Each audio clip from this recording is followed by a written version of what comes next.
Mga kapuso, isa sa mga pinangangambahang maapektuhan ng sunod-sunod na pananalasa ng bagyo ay yung supply ng ating mga pangunahing bilihin. Kamusta naman kaya ang mga presyo? Alamin niya ni Chef JR na nasa palengke ngayon. Chef, in general, kamusta ang supply at presyo ng mga bilihin dyan? Hi, Chef! Morning. A blessed morning, Brother Kaloy.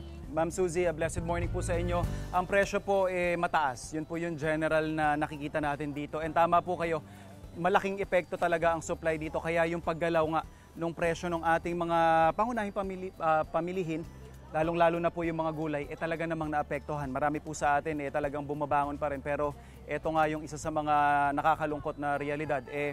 Pati yung presyo ng mga pang-araw-araw natin, gumagalaw talaga ng mataas. So tatanungin natin mismo, direkta dun sa mga nagtitinda, kung kamusta ba yung presyo ng ating mga gulay. Sir, magandang umaga po. Magandang umaga din po. Sir, kamusta po ang presyo ng gulay ninyo, sir? Ayos naman din po, pwede siya pabago-bago. Etong ating talong, magkano po ito ngayon? Ngayon po, 40 lang po ang kilo. 40 ang kilo. Pero dati, magkano po ba yan? 50, 60. So ito bumaba. Bumaba ngayon. Pero yung sa ibang kasama, nakikita natin mataas pa, no? Etong okra natin, sir, magkano? 50 lang po ang kilo. Dati po ay? Dati po 80. Bumaba itong parte bumaba na po ito. nga. Yung mga papaya natin, Kapaya po 30.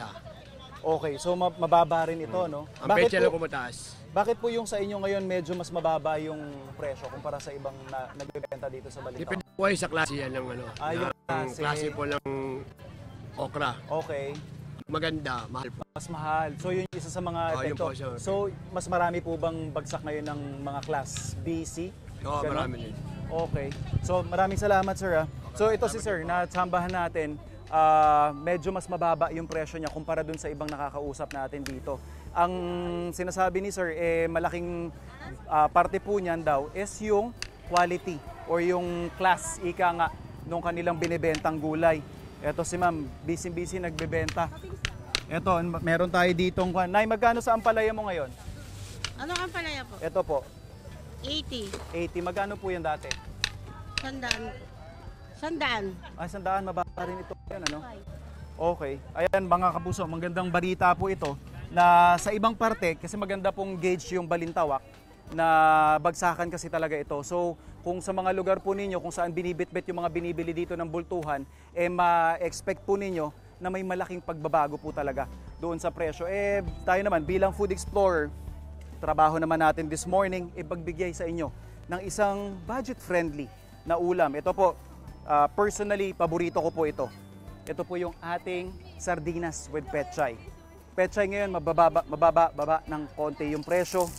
So, maganda itong ihain sa mga gantong panahon na kailangan nating magtipid.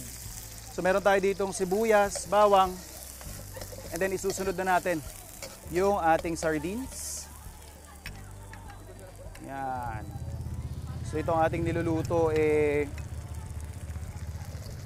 mamaya bibigyan ko kayo ng presyo. Ito po, yung ating ginigisa ngayon. More or less, nasa 100 pesos po yung ating budget dito. Then, maganda dito is, kakasya na po ito sa family of 5. 3 to 5 person makakapagpakain na po kayo.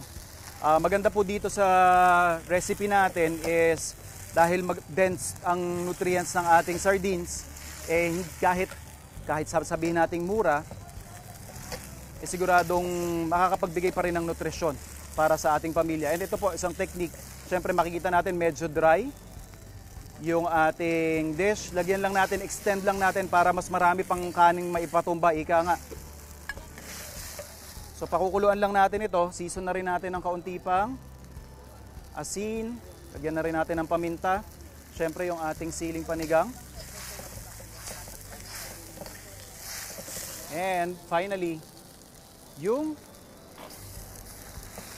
parang pinakadahon ng ating pechay.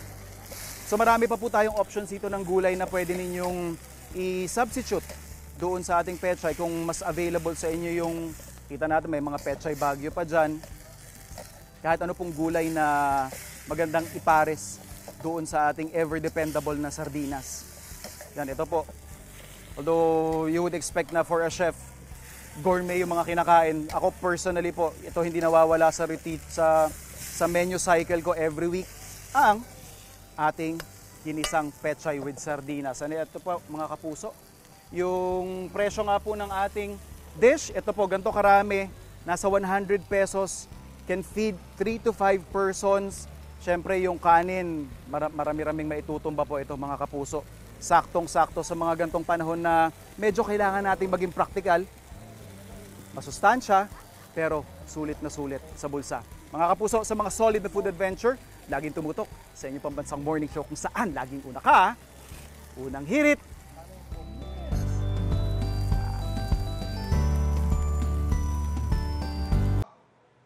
Ikaw, hindi ka pa nakasubscribe sa GMA Public Affairs YouTube channel? Bakit? Mag-subscribe ka na, dali na, para laging una ka sa mga latest kwento at balita. I-follow mo na rin ang official social media pages ng Unang Hirit. Salamat, Kapuso.